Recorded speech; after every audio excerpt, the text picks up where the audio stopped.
Let's get back in there. We are rank 7, I believe.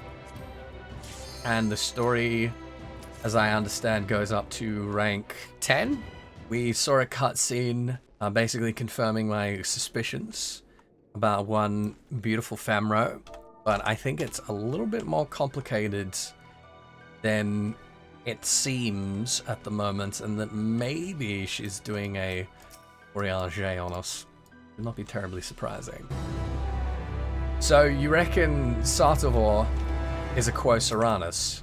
Were the other Saranuses Elysian? Most Galleons are Elysian skeletons with Hure heads. It's kind of impossible to tell.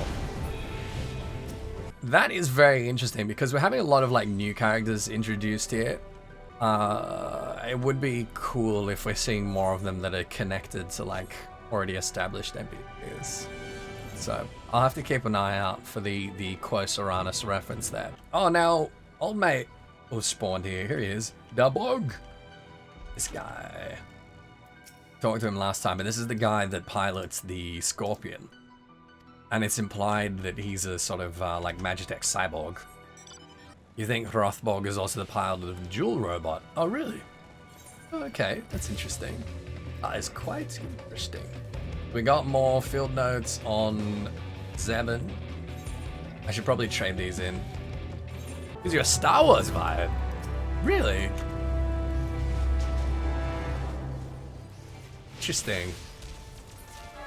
You know, I kind of get it. I do get like a little bit of John Williams in there. Well, there's a lot of Final Fantasy XII stuff in here, and Final Fantasy XII is a very Star Warsy. Final Fantasy XII is extremely Star Wars. Alright. Previously defeated an ancient automaton, hoping to reappear with improved combat capabilities. Okay, so it is the same one. That's the implication. This is Construct 10 that they had recommissioned, and now he's like cleaned it up a little bit more. If this is the bit that people have been saying sounds like John Williams, then I'd agree with that. It's very similar, like instrumentation. Like the French horns and like the timpani and stuff is very, very typical Williams. But again, like, Final Fantasy XII is very, very much inspired by Star Wars in like a lot of ways. That it's not surprising that people notice that extends to the soundtrack. We got Ernest, that's a new one. He was born in Landis, so he comes from the same country as Noah and Noah's father. Noah's father was a knight of Landis who was made legatus when Landis was conquered. It was conquered about the same time as Noah was born. Basically the same year that Noah was born, 50 years ago. So this guy is a compatriot of theirs. And at age 24, he was born, you know, a quarter century after it was conquered. When Irenaeus first enlisted in the legions, he shared the Midland Marshal's unfavorable impression of Leon Rem Helsos. The Beast King's tactics were unconventional. Hang on, let me just make sure I'm getting screenshots here. And unpredictable, subject to sudden changes as he surveyed the shifting tides of battle. Certainly no such rough and tumble strategy was taught at any officer academy. The man himself was uncouth in word and appearance, and apparently preferred the company of creature to man. They dismissed him as they would any borderland barbarian. So, Leonidas Helsos is obviously the one that we saw the pre-render of. Aeneas's opinion was flipped on its head, however, when he witnessed Leon's handling the insurrection of Dalmasca 4 years ago. Oh, he was there too! While it was true the Beast King spoke brusquely, he knew each of his subordinates by name, as well versed in their strengths and weaknesses. When battle was joined, he did not lead from the rear, instead was often the first to leap into the fray. Only the weak perish was his constant refrain, and the young officer saw the truth of his words as the inept and the cowardly fell in droves before the strong.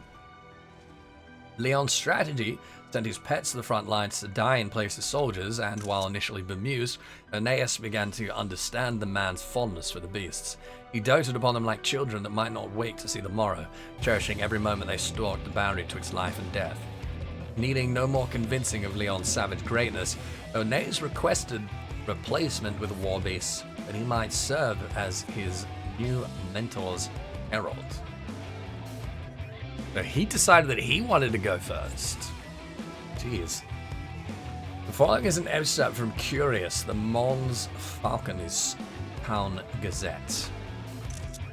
Reporter, your comrades in the 4th Legion have dubbed you the Tenacious and compare you to some well-trained cur.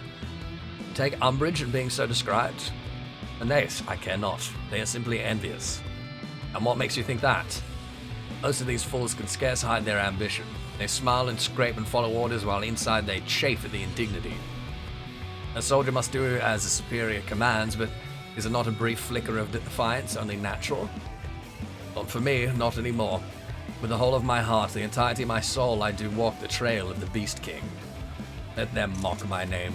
I accept it as a badge of honor, and may none question my loyalty. So spake Peer Longus. Have you any comments for your subordinate, sir?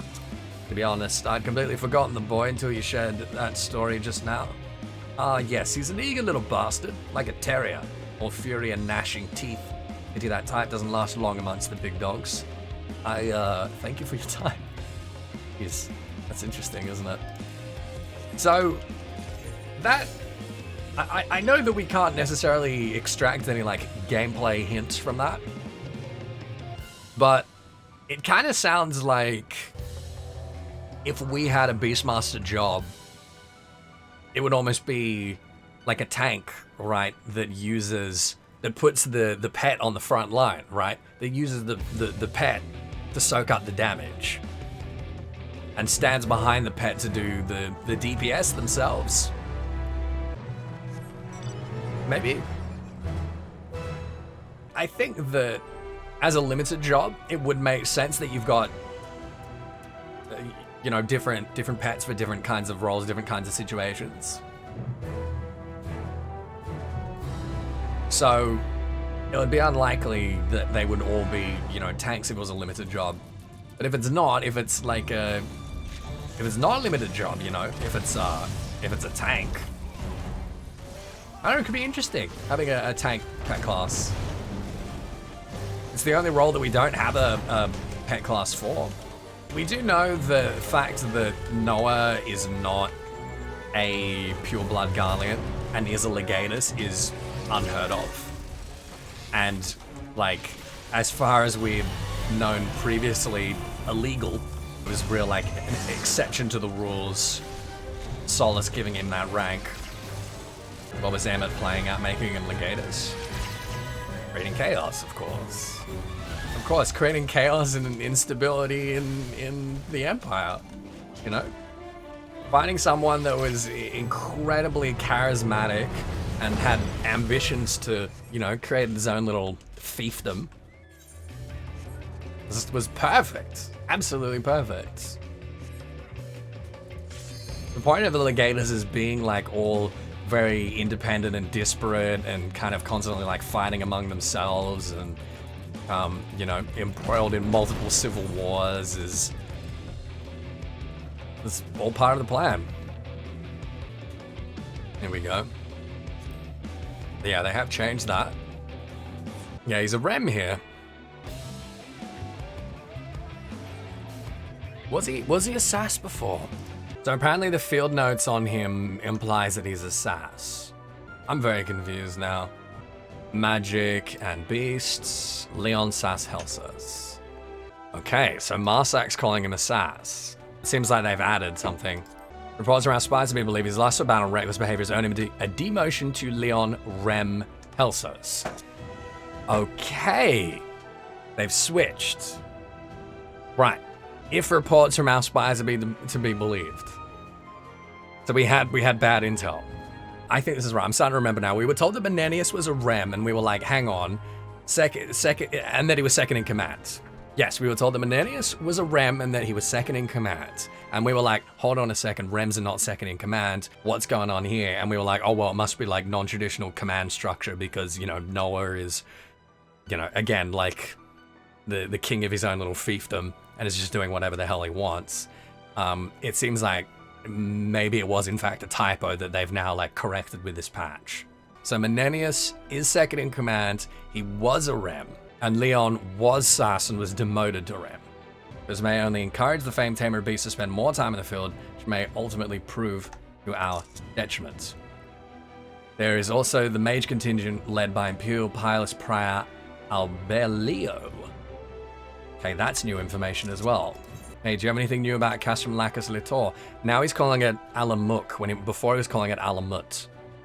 Now, correct me if I'm wrong there, I'm pretty sure I was saying Alamut before. I'll have to like look, I'm sure I got screenshots of that. But I know that in the live letter they were calling it Alamut. Okay.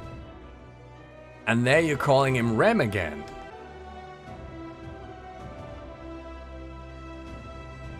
So they've actually, that is so weird. They've retconned like a bunch of stuff here. So again, Alamut Castle, as we know, was the birthplace and the fortress of the Hashashins. There's a lot of like very interesting, you know, political and religious connotations there. Maybe they renamed it because they wanted to like, I don't know, like move away from that. But the thing is, 14's like never shied away from stuff like this before, you know?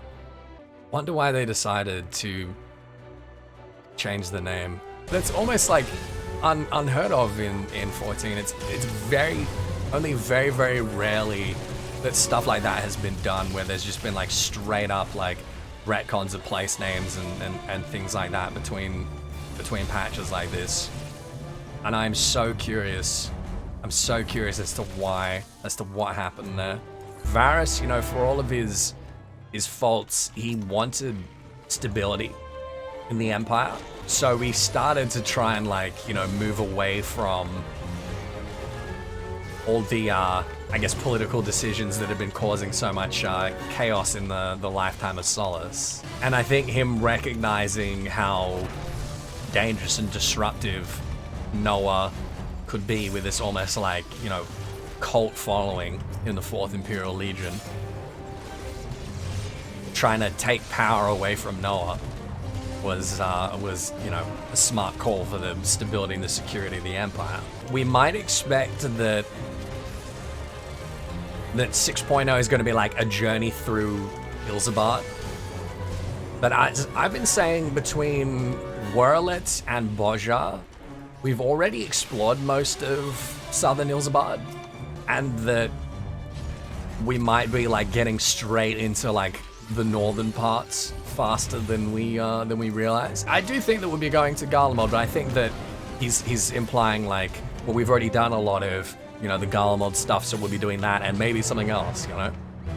And I think that something else might be, you know, Thavner or Sharlayan would be great, you know? If we're up north, then it would make sense doing like Sharlayan and, you know, perhaps Airslands, other parts of the Northern Empty along with Garlemald proper. Let me look up Alamuk. Oh my god. Alamuk is allergy medicine. Alamuk is an Argentinian allergy medicine. Maybe they got like a massive payout from this antihistamine manufacturer, right? Like, hey, if you name your zone after us, we'll sponsor the next X-Pack. We'll give you a cool million. 2 single tethers and 1 double. Yeah, I see that. Oh, I see. So when it gets 2 lights, it fires. So if it's got none and it gets 1, it won't fire. Okay, I understand now. Yeah, it needs to be powered twice. There are 4 lights! Da da da da da da ba be da. A new resistance weapons quest is now available. I'm happy to report our soldiers have dealt another heavy blow to the Empire's forces. Our front line has again pushed forward and seized another outpost at Old Bozja. My commanding officer has asked that I take you to the site.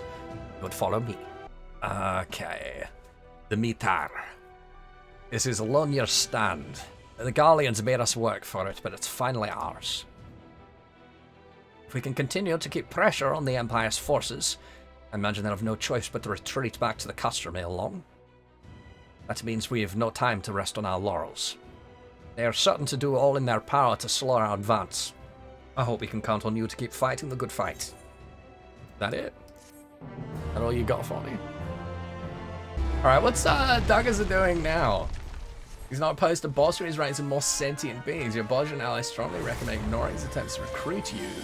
Simply pummeling his hideous face instead. Oh, he's trying to like pay you to join him. I like Douglas, he's growing on me. Oh, Chlevnik is the result of experimental combat drugs being used on the corpse of Behemoth, forcing it back to life. Racked with agony, it seeks to exact its revenge on mankind for the terrible fate that has befallen it. Okay, so safe is gonna be like over here, it seems. Ah, no! Oh, no! Hey, I'm sorry! Oh, I'm sorry! I'm sorry, Alani! I know I've already been saying, but I really want next expansion stuff like this in the overworld, you know? Critical engagements for like, you know, primals and stuff in open world I think would be really cool. Clarity quo riscus. Let's get away from this jabroni real quick. Alright. Clarity quo riscus. Notorious among both friend and foe for her ostentatious presence on the battlefield. True nature of this centurion of the 4th Imperial Legion's contingent of beasts remains shrouded in mystery. Two facts are certain. Clarity joined the ranks of the 4th Legion some 10 years ago. Is one of the few Beastmasters recognized by her talents by the Beast King, Leon Rem Helsus.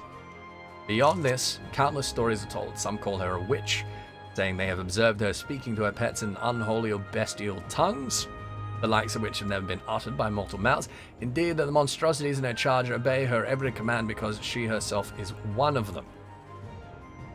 Others claim this is but a lie spread by those looking to smear her name, and that Clarity is rather a saint, a figure of surpassing compassion and charity who tends to her wounded pets and comrades, self-sacrificing love and devotion, fighting to protect them as if she were the warrior goddess Gradia herself. There's a new name. Where's she from? Doesn't say. Perhaps both tales are true, and whether Clarity appears as a witch or a saint depends only on the eye of the beholder.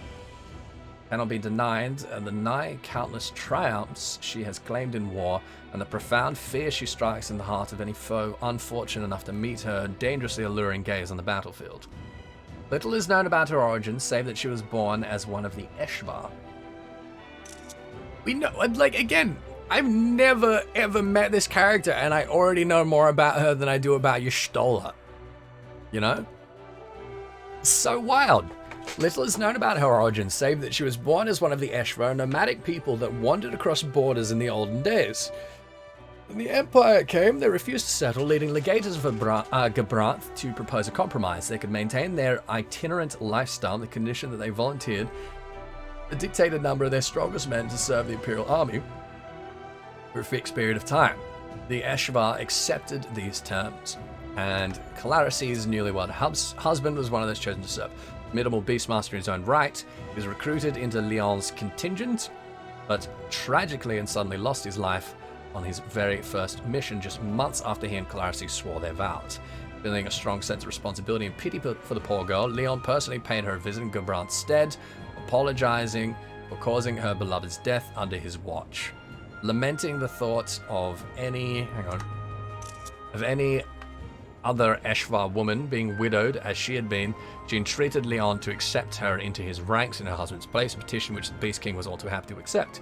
Since that day, Clarice wears the mask of both a witch and a saint, fighting for her husband's honor and memory, achieve an era of peace for her people that her beloved will never see. That absolutely is a new Ellison clan. Okay, Sicinius. Unknown. Just says unknown. You guys can't read Eorzean. Interesting. We don't know what he looks like. Birthplace Garlemald. Race Garlean, age 42. Senior engineer. Oh, okay, this is the voice that we keep hearing of the engineer. Senior engineer, the 4th Imperial Legion's Magitech detachment, Sicinius honed his skills as a researcher at the Resonatorium, the service of Lord Aulus Mal Arsina. The Resonatorium. That's a flag right there. Now, who have they given the resonant to here? Who have they given the resonant to here? When the facility was decommissioned after the fall of Alamigo and the findings of its team transmitted to Garlemald, the accomplished Sicinius received orders to return to the Imperial capital. He rebuffed his superior's advances, however, and instead requested a transfer to the 4th Legion, which he knew to be in pursuit, and if the rumors were true, already in possession of lost reliquaries of forbidden knowledge of ancient Alec. And now I wonder if these were found in Gaug and other places. The 4th for... You fucking kidding me? Yoshida's like, oh no, he leaked Shardbit, and now he's talking about the resident and working out what's gonna happen in the next chapter. We gotta whack him. DDoS that prick. Get him. Chaos and Light both seem to have died. Ah, jeez. I'm actually gonna start recording as well because I need to get the rest of this for YouTube. So I will say that again, and welcome back, everyone. We are at rank 8. We need 2 more ranks, a little bit more story. We got disconnected last night while we were right in the middle of reading about, was it Menenius? I think it might have been Menenius, but I have forgotten. So we will find it, and we will read it, and then we will carry on. Sicinius Mal Valentus. Let's start from the beginning. He's a Garlean, he's 42, we don't know what he looks like because we haven't seen him. He was born in Garlemald. He's a senior engineer of the 4th Imperial Legion's Magitech detachment. Sicinius honed his skills as a researcher at the Resonatorium in the service of Lord Aulus Mal Arsina. Now, he's unknown to us, but I'm pretty sure we saw him at the end of Ivalice in the Clockwork City there, right? In Gauk. There were a few of them there, but there was one that had dialogue. And, like, I want to assume that it's the one that had dialogue, you know? After the fall of Alamigo, his findings of the team transmitted to Garlemald, the accomplished Sicinius received orders to return to the Imperial capital. He rebuffed his superior's advances, however, instead requested transfer to the 4th Legion, which he knew to be in pursuit, and if the rumors were true, already in possession of lost reliquaries of forbidden knowledge of ancient Alec. The 4th, for their part, having heard whispers of Sicinius' consummate aptitude as a Magitech engineer, extended an invitation for him to join their ranks, making the two a natural fit. Upon joining the Legion, his talents were quickly recognized by Legatus Gabranth and his second-in-command and leader of the archaeological expedition, Menenius Rem Lanatus. It's once again saying here that the second-in-command is Menenius when he was a Rem. So I think our intel's kind of dodgy here. Profoundly moved by Gabranth's vision for a new nation, Sicinius swore an oath of loyalty and is thus rewarded with his current position of senior engineer. In recent days, he continues his research with yet greater zeal in terms of restoring ancient war machina and other technology discovered from the Ridrana lighthouse, which stands in the Valnard Sea in the southern reaches of Dalmasca. Sicinius began his experiments with the so-called laborer class model. It is believed the project has progressed to a point where he is looking to deploy these new machines on the field of battle. Indeed, it is said that he has volunteered to depart for the front lines in the war against the Bozjan resistance, hoping to collect data on the potency of his latest toys firsthand, a trait Dallas inherited from his esteemed former master. My word, this data. Well, there we go. There we go. How about that? Alright, now we have done this one before. We have definitely done this one. Akbaba. And Akbaba's Beastmaster will heal it, so we got to focus that one down. Oh, that's awesome! Well, a series of resounding defeats, Imperial mages resort to desperate measures by summoning the ferocious Canis Dirus. Whether each of its three heads are capable of independent thought is unclear. They're all equally determined to devour as many resistant fires as possible. Wait, is this a void set? Doesn't look like a void set. Alright, Missia, how was your trip to Domar? I understand you know... Yeah, okay, you got the same questions for us. Yeah, that guess was too easy. I feel like there's more to her still. It worked, Ethys. We found a matching ethereal signature and traced it back to its source. Lilia is working on a device that allows us to charge the crystal focus using the area's ambient ether. As you might expect, its extraction will be delicate work. As such, we would accompany you to oversee the operation ourselves. Shall we be off? I got here. Oh, right face. Oh, no. Oh, you cheeky prick. Oh, did you see that? That was deliberate. I did that on purpose. My apologies, Ethys. Our preoccupation with the extraction device left us all but oblivious to their approach. Won't happen again. Wow, it's almost like someone knew we were coming. Wow. You're right. I heard screaming.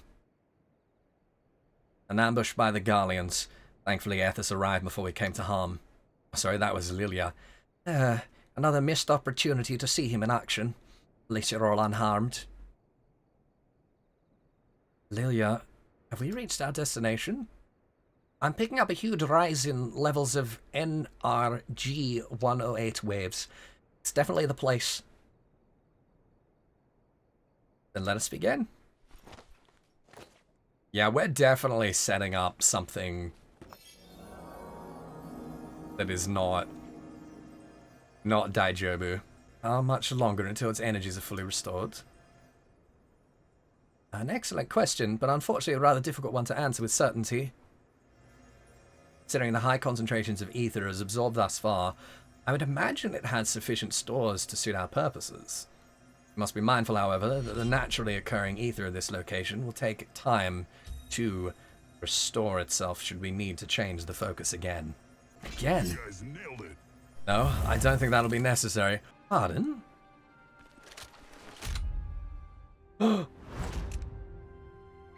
No, no, no. One false move and she dies. Sia, what are you doing? Oh, don't worry. I still have need of you yet. Oh, if he refuses to stand down... Good old ludonarrative dissonance of characters being taken down by one bullet, huh? A wise decision.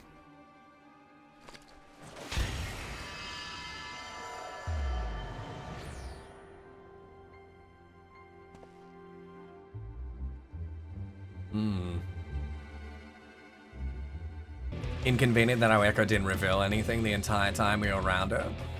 Yeah. Convenient for her. Alright, Bashashin. Bashashin. I love this guy's name, Bashashin. Name me one name that's more fun to say in this game. She did what? No. No, I cannot believe it.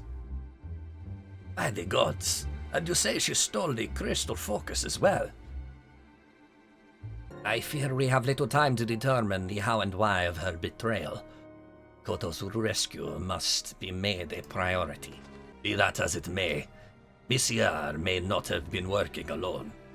I need you to bring me a list of any close acquaintances she had within the Resistance. I have questions for them. Yes, sir. If I'm to be completely honest with you, we haven't the troops to spare for Mikoto's rescue. We're stretched far too thin as it is. But we cannot very well leave her to the mercy of the Empire. That they would capture her alive suggests a plan requiring her expertise and preternatural gifts. You know, I've never really thought about it, but like, Sharlayan's working directly against the Empire, and the Empire capturing Sharlayan's has got to be a diplomatic incident, right? Until we can determine precisely where she is being held, I believe what few resources we have would be best focused on storming Castrum Lacus Litor. Once the Castrum falls, her safety can be more easily assured. We will focus all our efforts on her rescue thereafter. You have my word. Meanwhile, the Legion of Doom. Oh, look who it Is that a Sephiroth weapon he's got? And I'm tired of sitting about with our thumbs up our asses. Why wait for reinforcements? We can just wipe the Bozjan resistance off the board in one fell swoop. Even with just the troops stationed here at the Castrum, they wouldn't stand a chance. You have already demonstrated gross insubordination by leading charges into the field against orders. Soldiers may have been court-martialed for far less, and such behavior ill befits one of your station. I need not remind you that our true objective is the subjugation of Dalmasca and the seizure of its resources, not to engage in petty skirmishes with these Bozjan curs. They will be dealt with in due course, but only once the Dalmascan resistance has been annihilated. Who do you think you're talking to, boy? I know full well that we need to bring Dalmasca to heel, and I've said from the beginning that invading Bozja was a waste of time. The sooner we get this over with, the better. A waste of time? Yet who was it in front and center during the invasion? I hope you have not forgotten the soldiers you sacrificed for the sake of this waste of time. Retaining our foothold here is essential to our plans. Now that Doma and Alamigo have reclaimed their independence, the Bozjans have been inspired to follow suit. If they succeed, the Dalmascans will be next. They cannot hope to withstand their united resistance from all sides. Don't waste your breath, Ambaliho. The only thing this rabid dog understands is bloodshed. Watch your tongue, or it's your blood that'll be shed next. Just snarl at me all you like, but there's no escaping the truth. The Empire is doomed to fall, and before long the Fourth Legion will have no home to return to. Your point being? The Branth is to build a new nation. We have to regain control of these provinces. Yeah, well, you know our dear boy Noah better than most, and I'm sure you've made plans with your own for this new nation he's building. I don't appreciate your tone. Are you implying that I would betray his trust? Oh, would you stop? If anyone hates this pedantic pageantry more than me, it's you. Perhaps. But so long as I have a hand to play, am I wrong to keep it? That's the way of it, eh? Fine, stay here and hatch your schemes. Our place is on the battlefield. Very well, if that is your wish. But when the dust settles and the judgment bells toll, I pray you'll be ready to answer for your transgression. So I'm expecting the Elezen to be of this same, what was it? This same nomadic clan. We'll look this up again in a second. Are you certain this is wise? A dog he may be, but he is not without his uses. I dare say there is none more loyal to Gabranth than the Fourth Legion. What's more, he is not so foolish as to seek out the false glory of an honorable death in battle. He and his beasts should prove an adequate distraction for our enemies. In the meantime, I leave the Castrum in your hands. The Bozjans advance this far. I trust you would not disappoint me. So this Elezen is using the same kind of stuff that the Arcanists in 1.0 used before they were a playable job, including Urianger had one of these. By your leave. Yeah, so the Elezen clan, the Eshva. Yeah, that's it, the Eshva. Our scouts have yet to find any trace of Mikoto, but I promise we will bring her back safely. For now, let us focus our efforts on retaking the Castrum. Okay. And another one with Lilia. We should probably do this one first, and then we'll pick up this one up with Lilia. So this is one of Clarice's minions. Apparently, bit of a Dr. Frankenstein in her spare time. Listen, Ethys, I don't want to get your hopes up, but I think I know how to find Mikoto. You said Messiar waited until after the crystal focus had absorbed ether from the area before making off with it and Mikoto, right? Well, if we can use this equipment to trace the ethereal signature of the charged crystal focus, it will lead us to Mikoto too. That's assuming, of course, they're being kept in the same place. We're going to want to cover the entire southern front, and for that, at least 2 more sentries need to be set up out there. I think you're up for it. Oh yeah, let's do it. I found 2 spots that should give us maximum coverage. Yeah, let me mark them on your map. I know it's a long shot, but I have to try, right? Okie doke. I still think there's got to be like a way to weaponize those scanners, right? That should do it. 1 more, and with any luck, we'll track down the Crystal Focus and Mikoto. I mean, okay, to be fair, we know that Gallian Machina uses, like, magically resistant armor plating. But, you know, the funny thing is we're told that in ARR, but then here, they're, like, weak to magic, aren't they? Perfect. Come back to base, and I'll see if I can't track down the Crystal Focus. Ah, you're back. Do we need another sensor? No. No, everything went according to plan. I managed to locate the Crystal Focus. Thing is as we feared. The Crystal Focus is being held at the Castrum. Makes sense when you think about it. What with it being the enemy's main stronghold and all. Sorry for wasting your time out there, Ethys. Nonsense, Lilia. For all we know, the Focus could very well have been moved to Dalmasca. But thanks to you and Blade Asher, we have removed all doubt as to its whereabouts. That's true, I suppose. The reason for Mysia's betrayal yet eludes me. The Gallians are not like to understand how to make use of the Crystal Focus, not without assistance. Meaning Mikoto is in all likelihood being held at the Castrum as well, and there's still a chance to save her. Meanwhile, we're at the Legion of Doom. Yes, over there.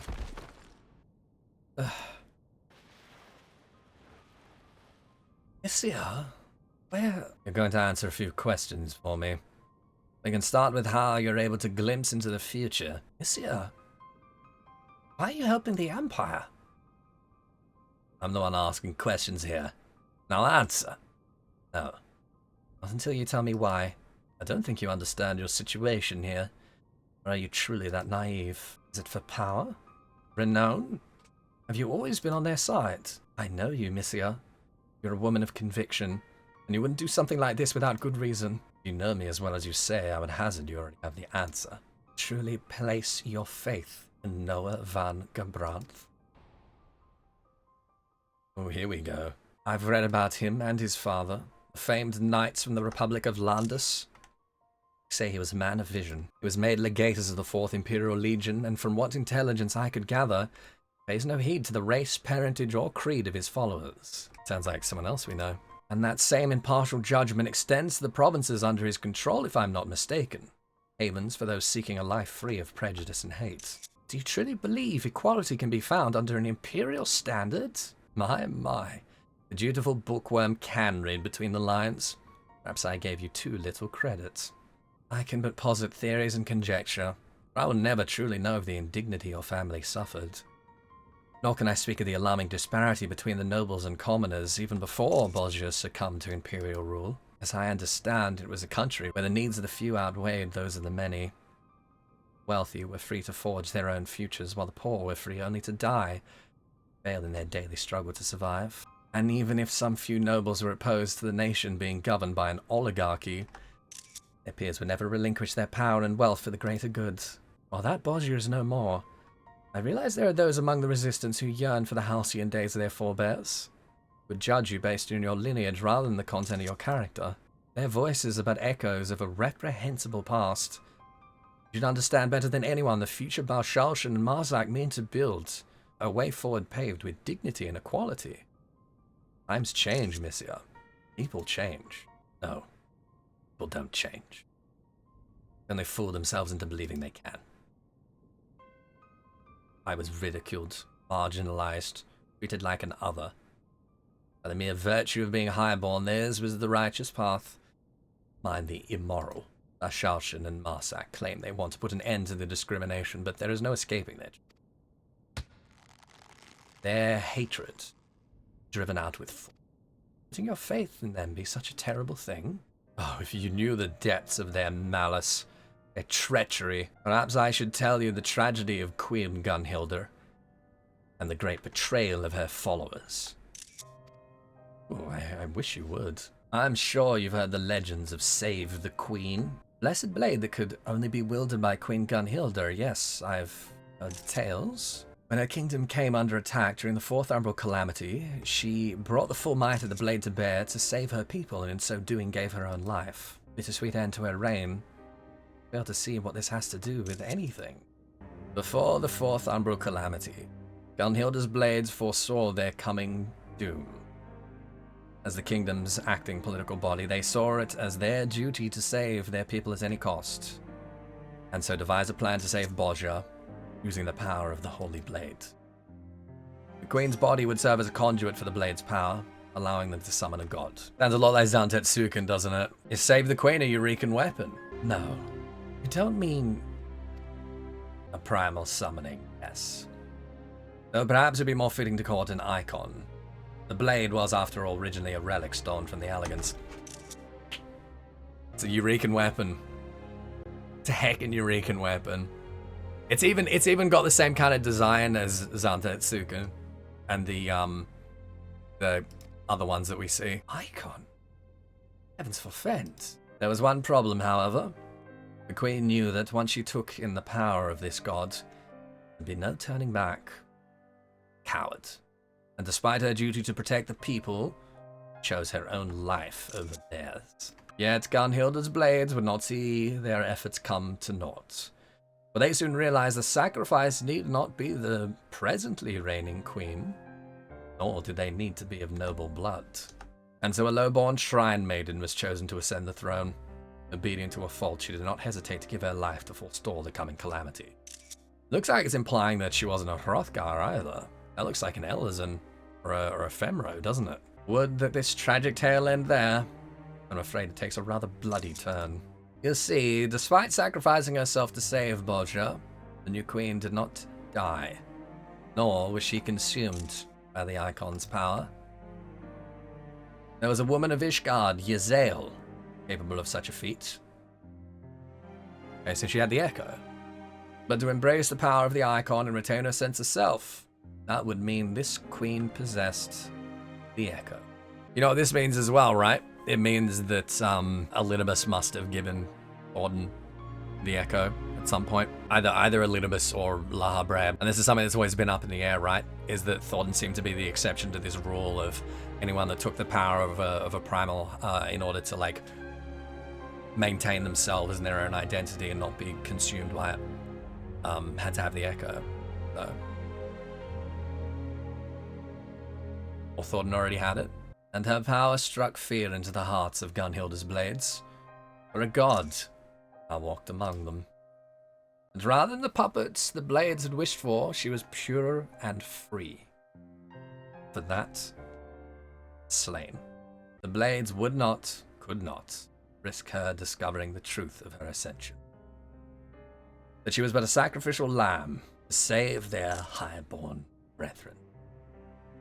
Okay, Misia, you're salty about this, but it happened 5,000 years ago. Literally 5,000 years ago. You were talking about an event that happened longer in the past than the old kingdom of ancient Egypt did in our past. This is like as old as the Epic of Gilgamesh, the oldest surviving story in human history. You should not still be salty about this. They claimed the queen had gone mad, drunk with the god's power, leaving him no choice but to slay her. She was then buried along with the blades.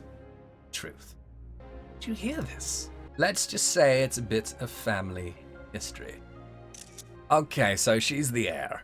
Right, so it was a Femro. It did look like her in that depiction. Missia's the heir. Now that is quite interesting. This kind of reminds me of the ARR Hildebrand story, you know, with the truth of Sildir being buried. How would you even know? Well, you got to understand that Bozja was rebuilt like shortly after the Fourth Umbral Calamity, and besides that, like relatively short lapse, it is the longest surviving, like the longest consistent surviving nation state in the world that we have known of by thousands of years, by like more than 3,000 years. Like Ishgard is if you count before the Dragon Song War, if you count old Ishgard's only like 1,300 years old. Gridania is only like 500 years old. We're talking about a civilization that continued almost unabated since during the time of Alec, since over 5,000 years ago. So it would make sense that people that have lived in that civilization consistently can sort of trace themselves back. You know, like I'm reminded when this is a little bit of a tangent, but I went to Lake Como, a little town called Bozja on Lake Como in northern Italy, and there were people living there, and this was in like the mid 2000s, would have been like maybe 2006.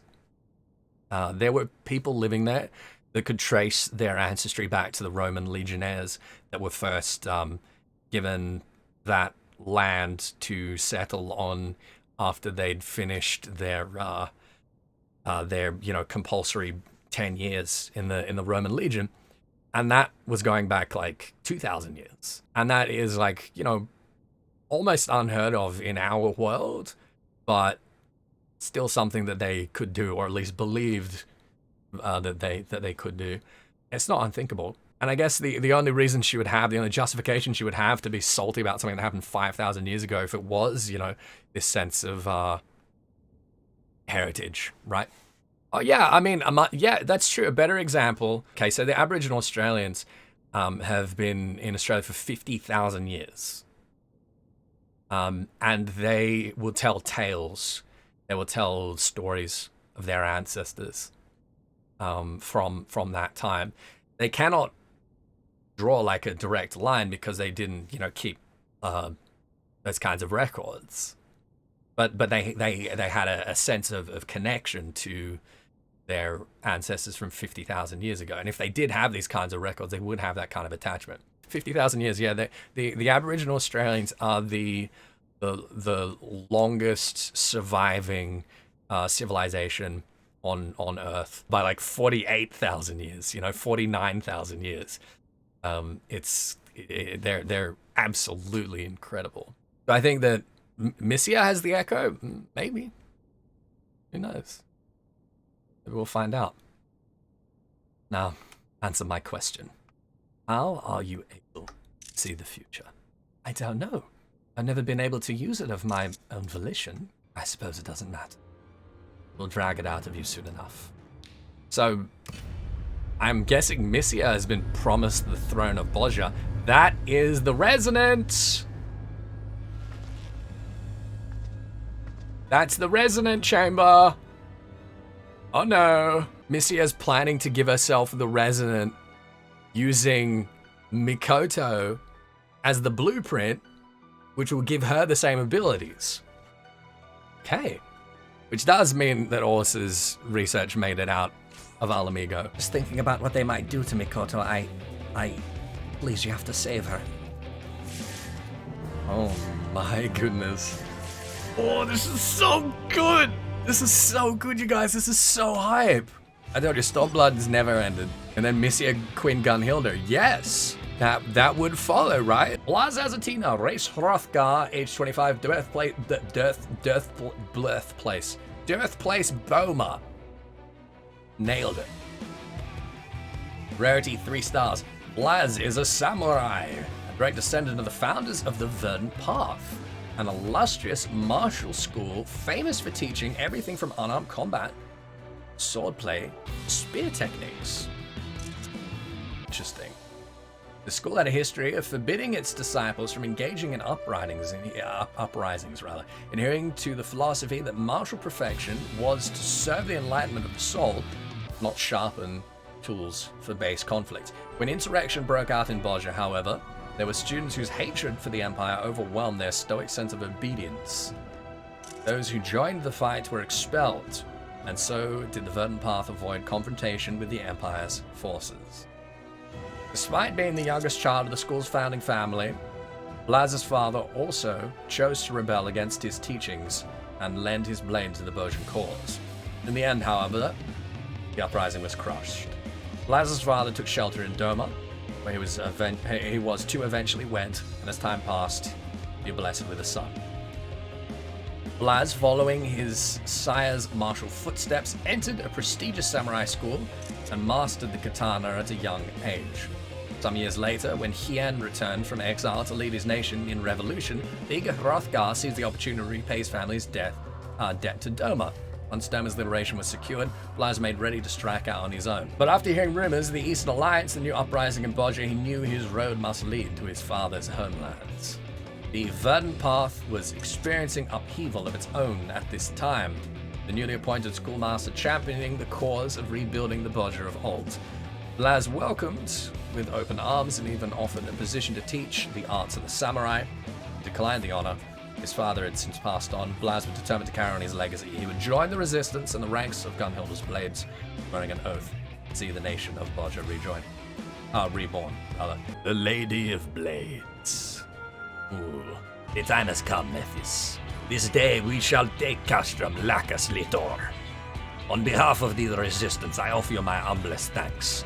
We could not have come this far without your aid.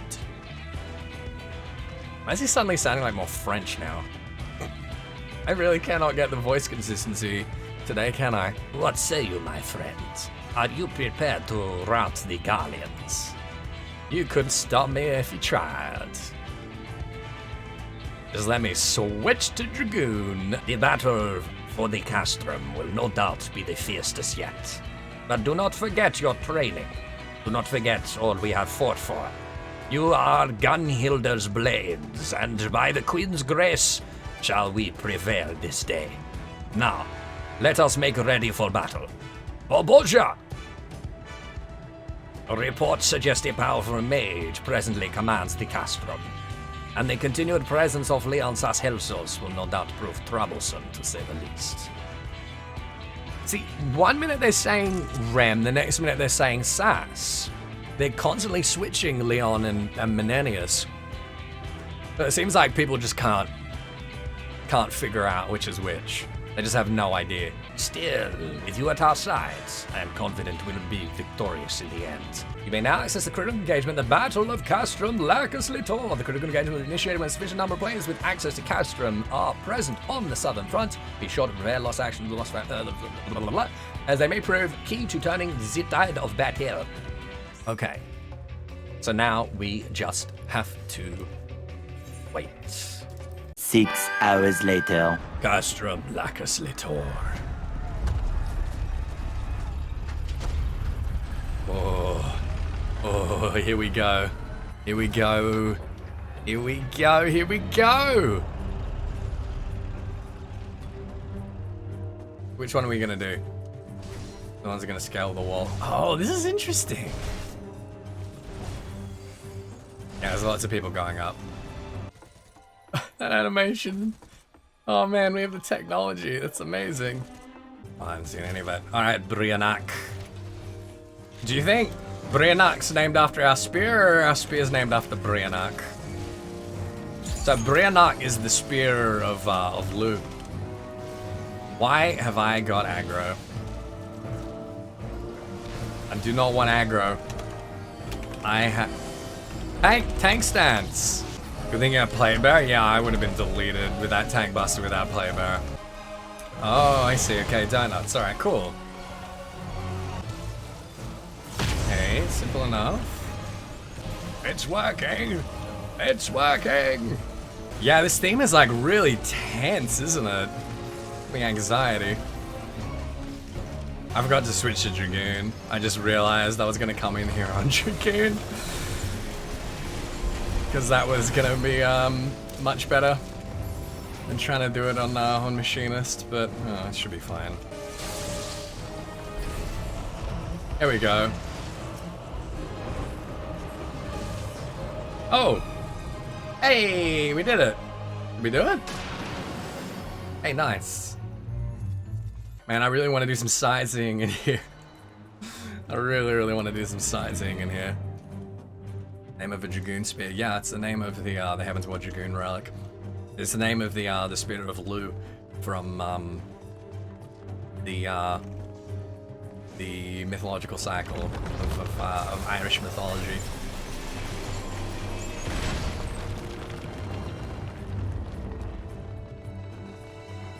Yeah, it's a Nominative Fortress theme. Oh man, look at this. It's phenomenal. This is so cool. Alright, he's done. The day has come to demonstrate the power of the aura sight. Did I heck an aura sight in here? What? 5 Bozjan coins. Somebody's got an aura sight. They must have stolen it from Dalmasco, of course. You know, we left them lying around everywhere.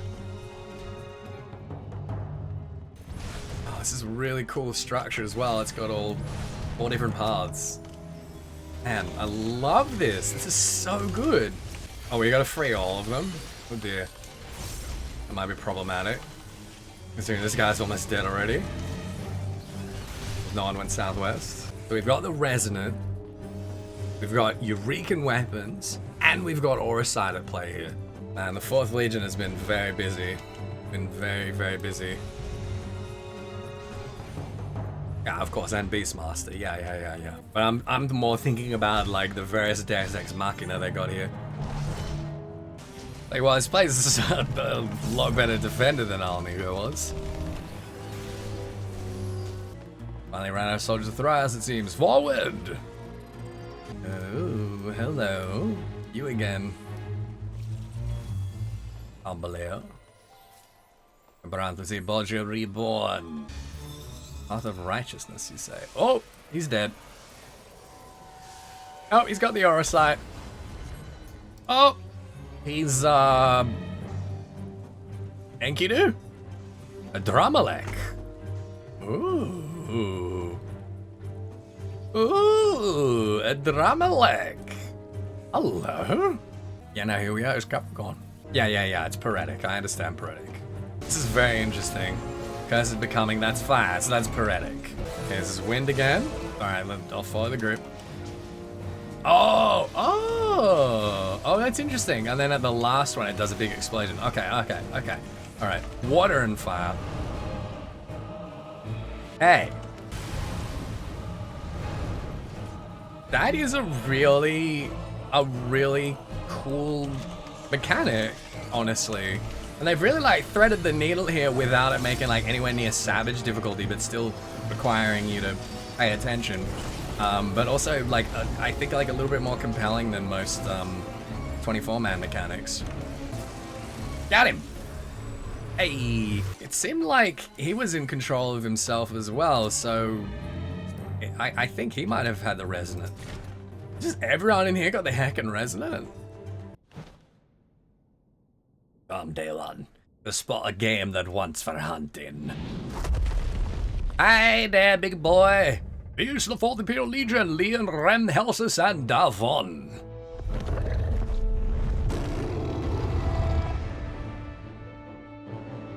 Alright, come at me.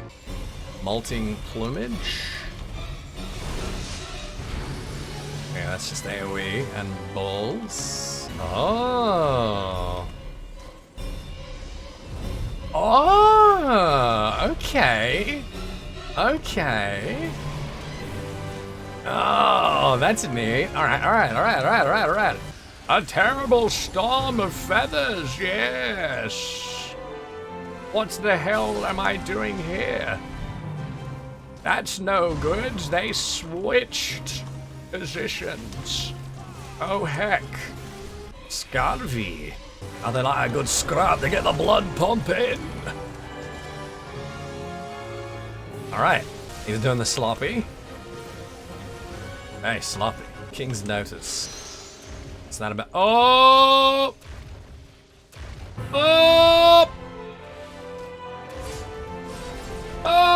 Matt, when you toughen up, I'll be waiting. Oh, did we fail? Oh, fuck. Did we screw it up? Did we mess it up? Miss the DPS check? I have to get him to 50%. I'm so mad that I don't have my Dragoon. Okay, so we want to be under these ones. Cool. Alright, so then we want to come like straight over here.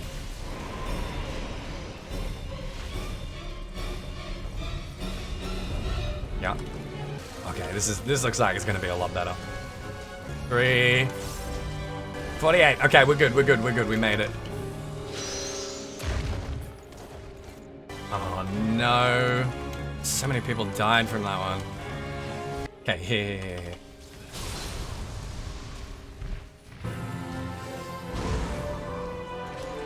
alright, alright. Okay, I understand how that one works as well. They're working in quadrants. So that's not so bad. Whew.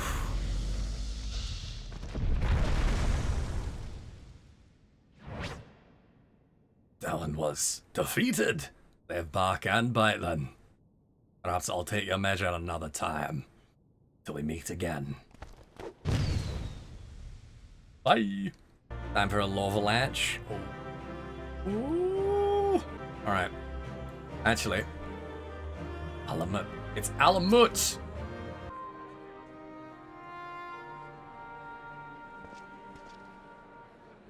Something troubles you. The soldiers fell so easily, bled so quickly. It all seems too easy. We struck before their reinforcements could arrive as planned. Our soldiers fought valiantly. I believe our victory came easy just because your plan was executed to the letter, sir. Perhaps. Ethys! I hate it. Yes, is Mikoto alright? We must split up and search for her. I don't believe that would be necessary. Whoa! Guess he has got the resident now, I'm guessing. Oh yeah, most definitely.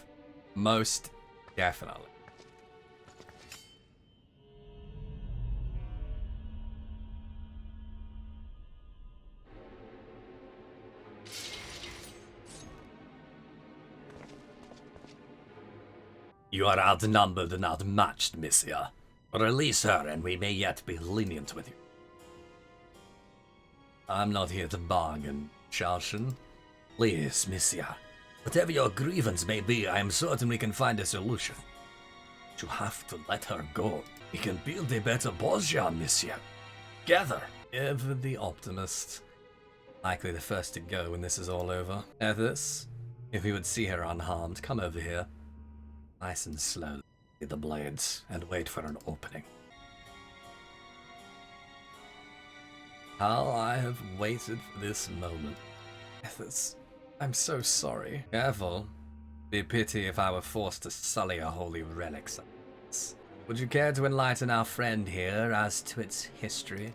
What is she planning? And what is that queer-looking blade? Here. We are going to take a little trip into the memories of this blade. If you wish to keep Mikoto in one piece, that is. She needs to learn how to summon Gunnhildr. Mikoto! Do it. Do it now. Oh, it's absolutely a Eureka win. I have no doubt. I have no doubt about that.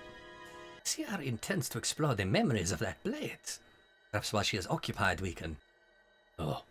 It sounds as though Mikoto and Ethys will be going with her. Interrupting them may have dire consequences. We must wait for our moment.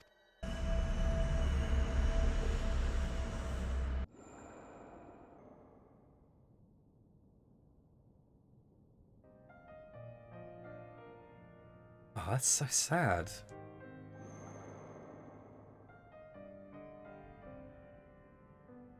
It's done then. Yeah, the Shrine Maiden was a row. Does not breathe. The pulse has ceased. Hey, come on, guys! Don't be disgusting. It's not cool to begin with, but that's a poor dead row lady. We were fortunate to catch her unawares. Were we to have incurred the wrath of the blade, they have destroyed us all. A quick, painless death. Lacus not even realize what happened. Yeah, the implication is that she's Missia's ancestor. The memory of the last queen.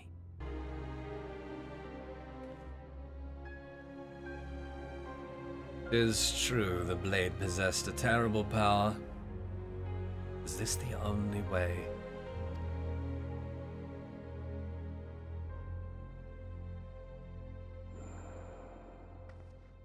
I thought myself able to control it. Yeah, sorry, I just need to speak up a little bit. I'm just kind of mumbling. At the very least, I shall take heart in the knowledge my people are safe.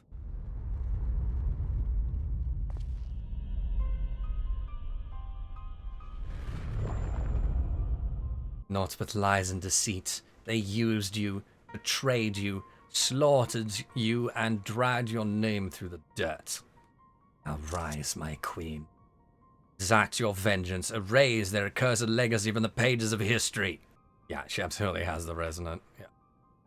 That was the plan.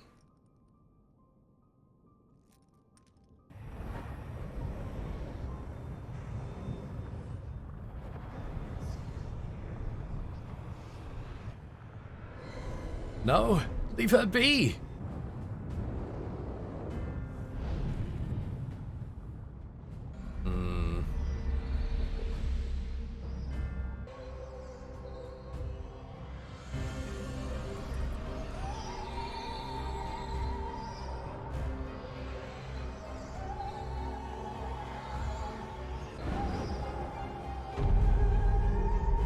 Yeah. Yeah. Yeah. Go. Claim what is yours. Oh no, don't temper him. Oh shit, she's gonna temper him.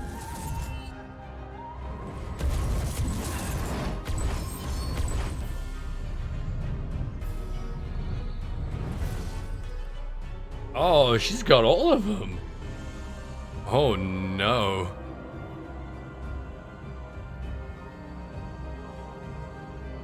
Man, she was a lot faster than Lakshmi, wasn't she? And we're just like, bye.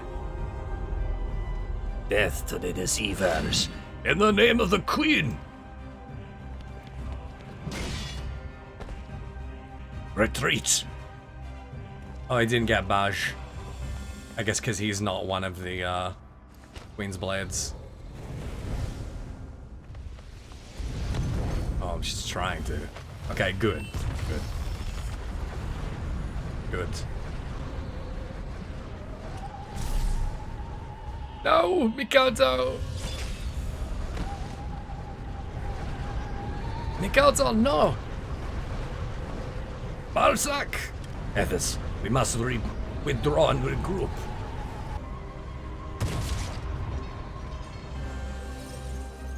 Did I do that? Is that me?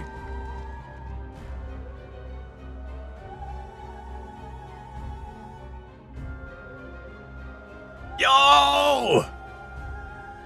All of you, run! I did not expect that. Bwagi, my dude. Nothing is ever simple with you, is it? I only came here to deliver a message from Lady Fran. I don't understand what's going on here, but I don't intend on staying long enough to find out. I suggest you keep your time here brief as well. Oh shit, are we going back to Dalmasca in the next part? So close. So bloody close. You see, I will pay for this. Alright, Mikoto's okay. If I'd seen it with my own eyes, I wouldn't believe it. You see, he always seems so kind and caring. Why did it have to come to this? I'd like to believe the Empire has deceived her somehow, but I know it's not that simple. We have to stop her, Ethys. Oh, the legends of her power are true, then. You thought them mere fairy tales. It wouldn't be the first time one turned out to be true. Trust me. But she is the protector of Bozja. Why would the Queen do such a thing? Nisia has planted a seed of hatred within the Queen.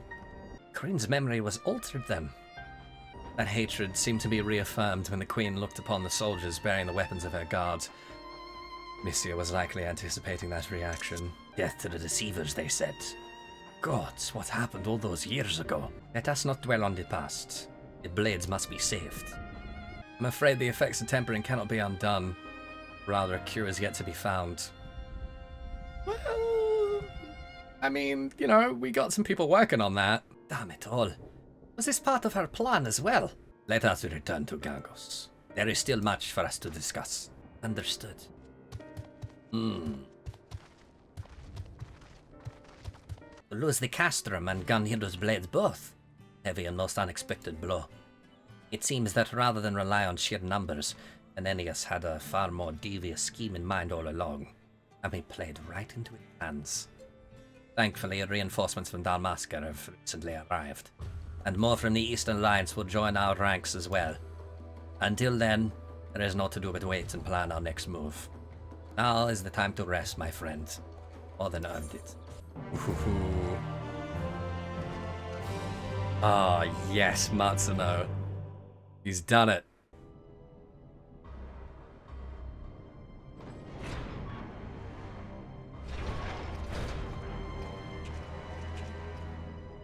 Well, well. But around here you summoned a primal, is that right? Certainly know to make a good first impression, don't you, lass? I've seen similar from Albaleo on that other side of his primal summoning. Takes a great deal more ether, doesn't it? Imagine even more to control it. You have done well. Now go. Tend to your wounds. That's an order. You have ample time before the resistance returns, and when they do, have need to be done. Understood? Yes, sir.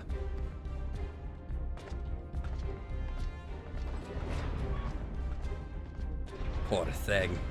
You could only learn to let go. Be better for everyone. Well, some more than others. What do you want? I trust you're aware of the request from the 3rd Legion to return to the capital. Of course I am. But Gabranth is in no position to comply with such orders. I thought as much. Not that it matters. Nerva is just like his father Titus, weak. Coward. Unfit to give orders, let alone lead a nation. Having spent time serving under Bash, I understand full well your frustration. But the Galmold you long for is a thing of the past. Though I must say, your plans to stall for time have... Hang on, I need to get a shot of that map. Your plans to stall for time have proven quite effective. I can only hope you are as prepared for our dear Noah for what comes next. It's the Shinryaxia. What is it you were trying to say? Soldiers with potential like her are not something to be used and discarded like an old boot. I have never considered her to be expendable. She is a valuable asset. For now, at least. Like I said, death finds a way to weed out the unremarkable and otherwise ill-fortuned. Must envy you and your insouciance. Not that you would ever heed my counsel on such matters, let alone Gabranth's. As the man who ignores the counsel of peers and superiors both to defend Bozja. I really have to hand it to you. Rolling those resistant soldiers was a fantastic idea. Not bother with persuasion with the power to enslave minds. Flattery will suit you, Leon, even when false. Perhaps, but dirty tricks like that do quite well, don't they? As we're a conniving bastard. Real snake in the grass. That I shall take as a compliment. Yes, Titus was Solus' second son. Very interesting. Unforgiven, Unforgotten. Save the Queen. Chapter the 2nd. Well. Now we've got a few more lore dossiers. We got Missia, Ananias, and finally Gunnhildr. Ananias Sas Lanatus, race Elazin, age of 45, birthplace Garlemald. Tribunus of the 4th Imperial Legion, Menenius serves as the Garlean's chief intelligence officer, recruiting and dispatching spies, gathering information, providing counsel to Legatus Gabranth in all matters of war. So, I assume he means the 4th's chief intelligence officer, not Garlemald's chief intelligence officer. It's not implying that he's the leader of the Frumentarium. Don't think that's necessarily what it's implying. Furthermore, he commands the archaeological mission, the southern provinces of Dalmasca and Bozja, seeking to gain technological knowledge and arcane reliquaries from Alleg and Ivalice, power surpassing anything born present-day knowledge.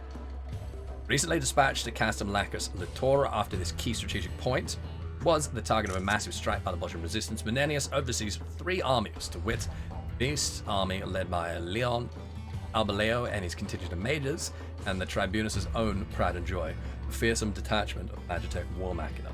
The days of the Republic, the Lanatus family boasted a long and august lineage until Menenius' grandfather, Thyrus, opposed and incurred the ire of then dictator Solus Zos Galbus. Banished, Thyrus died famished and in ignominy. Nevertheless, his son Lucius was taken in by the 4th Legion and dispatched to the fringes at the time. Possessed of a sharp mind and innate aptitude for military strategy, Lucius earned the favor of Bash who named the young man his second in command. Determined to restore his family's good name, Lucius, at his legatus' behest, married an Elizan noblewoman of diminished circumstances, adopting her own son as his own. This was Ananias. Okay, so he's half Gallian. Oh, no. No, he was from a... okay, alright, he's full-blood Elizan, but his adoptive father married his mother. Okay. A close friend and confidant of Noah van Gebrant since their early years, his loyalty to the Gebrants, both father and son, is absolute. Perhaps for this reason, he is willing, even eager, to accept the most unsavory jobs, making them uniquely suited to his current role. His methods are known to be cruel and inhumane, earning him a reputation as one who will justify any means to accomplish his ends. In truth, however, even the worst atrocities are motivated by a burning yet forever unseen passion to serve the Gebrants to the best of his abilities. When the Gallian War of Succession broke out, Legatus Gebrant chose the path of independence, realizing his long-held dream. As a result, however, the Fourth Legion ceased to receive provisions or reinforcements from the Empire, rendering their position increasingly precarious as their battle with the Resistance dragged on. It was this grave situation that inspired Ananias, devoted to ever to serving the Gebrants, to propose his most ingenious operation yet, one that might breathe new life into their ragged ranks, throw the Resistance into chaos, and one day lead the formation of a proud new nation. So a legend of Save the Queen was born. Interesting. Okay, Misia Votyash. Age 29, birthplace Bozja. Covert operative of the 4th Imperial Legion, charged with infiltrating the Bozjan resistance. Like so many others, Misia grew up in one of Bozja's sprawling slums. Owing to an Imperial initiative, she was afforded the chance to receive an education, and through hard work won a scholarship to attend the Imperial capital's most prestigious institution. There she studied in fields such as folklore and archaeology, attained conservance in Bozjan history and culture, knowledge which serves her well in her mission for the 4th. It was none other than Misia who proposed to the Resistance the idea to reforge the blades of Gunnhildr as a means to resurrect the primal Save the Queen.